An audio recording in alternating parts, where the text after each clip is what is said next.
saldım özüm seni, yaraladı sözüm seni, yaktarım gözüm seni. Seni unuta bilmirəm, yollar yalnız köşe sensiz, gündüz qəmli gece sensiz, dözüb necə sensiz. Seni unuta bilmirəm, dözüb necə sensiz. Seni unuta bilmirəm. Tanınmış müğənni Əli Mirəliyev şou əhlini yıxıb sürüdü. Mahnı janrımız ölüb. Bizim Üzeyir bəyin qoyduğu mahnı janrı bugün yoxdur. Məhz o mahnı janrı o kanallar öldürüblər. Olan prezidentləri. Çünki o mahnıları oxumaq çətindir. Üzeyir bəyin qoyduğu mahnını oxumaq çox çətindir. Üzeyir bəyin oxuduğu mahnı ümumiyyətlə mahnı ifası çox qəlizdir. Qəliz bir məsələdir. Mahnı 3-4 dəqiqə sənə verilir. O 3-4 dəqiqə sən özünü istətməlisən, sözü deməlisən və musiqini, sözü vəhdət olmalıdır. Onu tamamlandırmalısan ifasıyla.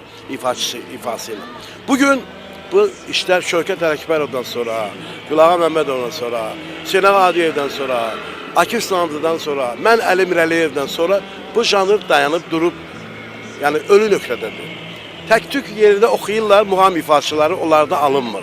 Urusun təsbih söyürməyinə oxşur olan mahnı oxumaqları. O mahnıları biz ifa eləmişik. Bizim məktəb olub, biz o məktəbdən su içmişik.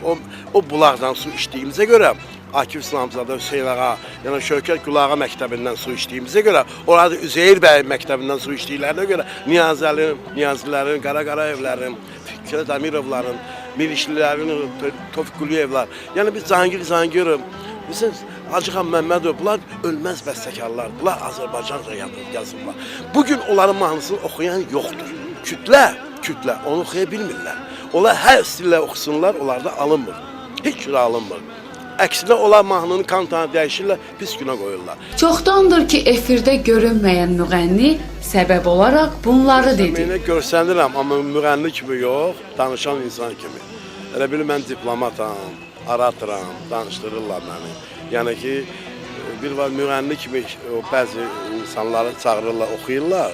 Mən sadəcə oxumağa yer vermirlər, qoymurlar. Çünki oxusam, onları sərf eləməyəcək, olan bazarları batacaq. Başlarmadan düşsədən səni unuta bilmirəm. Ay Əli müəllim, siz onlar deyərkən kimləri nəzərdə tutursunuz? Mən kanalların sahibləri nəzərdə tuturam. Musiqi verilişlərini baş redaktorları nəzərdə tuturam. Mədəniyyət Nazirini nəzərdə tuturam. Mədəniyyətə baxan insanları nəzərdə tuturam. Mədəniyyətin keşiyində duran insanlardan gedir söhbət. Gənclik məndən gen düşsədən səni unuta bilmirəm. Saçlarıma dən düşsədən səni unuta bilmirəm. Danışdıqca əsəbləşən Əli Mirəliyev onu dövlət tədbirlərinə çağırmadıqlarına görə də narazılıq etdi. Niyə məni çağırmırsınız oxumağa? Niyə bütün tədbirlərdə, bayram şənliklərində dövlət tədbirləri var? Niyə çağırmırsınız məni? Niyə çağırmırsınız? Akif səsi tutulub, mənim səsim tutulmayıb. Niyə çağırmırsınız məni? Sizə sərf eləmirəm mən? Niyə çağırmırsınız məni? Axı mən Azərbaycan televiziyası işçisi olmuşam. Danlozun instrumental ansambl. Mən dövlət mahnı rəqs ansambl işçisi olmuşam. Mənim göstəricilərim var. Mən Azərbaycan musiqini xarici ölkələrdə təmsil etmişəm. Niyə məndən istifadə eləmişsiniz? Mən ölüb gedəcəyəm. Kim üçün özüm nə aparacağım bu dünyaya? Mən də o külliyyatı xalqımın musiqisinə vermək istəyirəm. Cavanlara, gənc nəslə vermək istəyirəm. Siz bunu mənim imkanı əlimdən alırsınız. Siz məni qoymursunuz. Siz məni qalmaqalla gündəmə gətirirsiniz. Mən bəyəm Azərbaycan xalqımın düşmanıyam ki, siz məni düşman kimi qələmə verirsiniz. Tolikin Əli Mirəliyev haqqında dediklərin eşidəndən sonra müğənni daha da əsəbləşdi. O, Tolikin cavabını belə verdi. Mən qələt eləmişəm, elə tövbə, kimdir onu? Mən əksinə bundan sonra daha da pis danışacaq. Kəskin danışacaq. Tolik kimlər artıq başlayıblar mənə mozaq. Tolik kimdir? hansı işin sahibidir ki o gəlib mənim oxumağıma, sənətimə, o kimdir o? İndi bugün Tolik görür ki, mənim oxumağımı vermirlər, ancaq danışmağımı verirlər. O da danışmağımla özünü gündəmə gətirmək istəyir. Çünki Tolik axı heç bir sənətin sahibi deyil. O prodüserdir, yəni fəhlədir. Samadanı apar qoyur, onu gətir qoy bura. Bunu da get o filan kəslə danış, get filan kəslə görüş. Bu yəni ki, işçi də belə də, amma musiqiçi deyil, bəstəkar deyil, şair deyil. Tolik müğənni deyil, Tolik deyə bilməz mənim haqqımda fikir. Tolik bir onu deyə bilər ki, əli mənim xoşuma gəlmir. Desin də onun öz fikridir o. Mən nə deyə bilərəm? Amma mən də Tolikə başa salma, Tolik. Sən oğlum get işinlə məşğul ol. Mən Azərbaycan musiqisindən danışıram. Mən heç kimin şəxsi işinə qarışmıram. Mən şəxsi həyatına heç kim qarışmıram. Müdaxilə etmirəm. Kimlə nə iş? Balaca şəhərdə hamı bilir kim nə işlə məşğuldurlar. Mən onlara göz yumuram. Mən sadəcə onların oxumaqlarına irad bildirirəm. Sadəcə. Bu mənim fikrimdir. Bir professional müğənni kimi. Mən ona görə Tolikə deyirəm, Tolik sən işinlə məşğul ol. Get hambalçılığı elə 5 manat pulu qazan. Sən musiqiyə toxunma. Musiqi sənlik deyil. Musiqinin sahibləri var. Onun respublik xalq, onun sahibi xalqdır.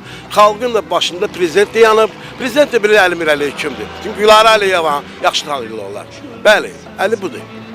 Bu arada Əli Mirəliyev Səməd Səmədovu da yaddan çıxarmadı. Mən xalq arası Arif Məlikovdur, Habil Əliyevdir, Ağadaş Ağayevdir, Əlbaba Məmmədovdur, Ağaxan Abdullayev, Zanəl Əkbərovdur, Arif Babayev, bunlar xalq arasıdırlar. Amma Səməd Səmədov xalq arası deyil. O tamam başqa bir şeydir, tamam başqa bir mövzu. O bizim qara ləkədir bizə, xalqımıza, bura ləkə vur, damğa vurur o bizə. Show biznes əhlinə isə son olaraq bunları dedi.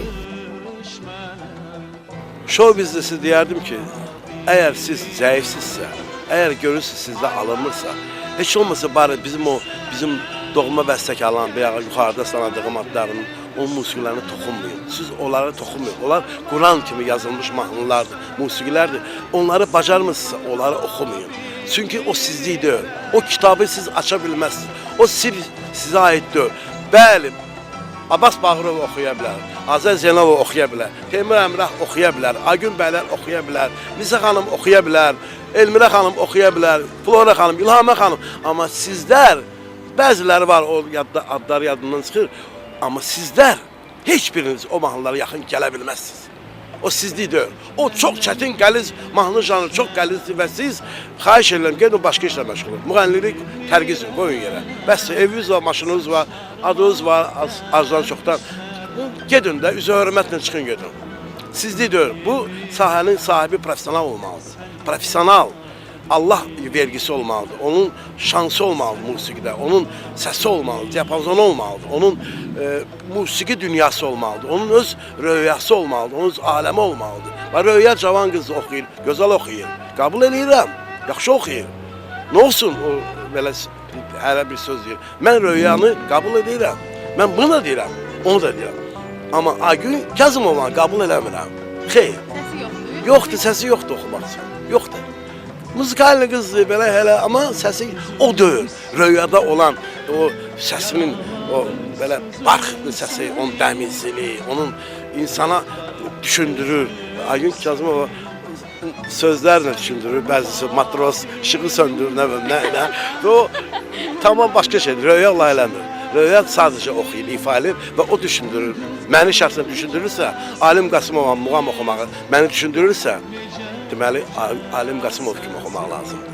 Bax, bu qədər. Unuta bilmirəm, düz necə sənsiz, səni unuta bilmirəm. Mən baharım, tər günümsən, ayım günüm, hər dilimsən, bir dənizə sahilimsən, səni unuta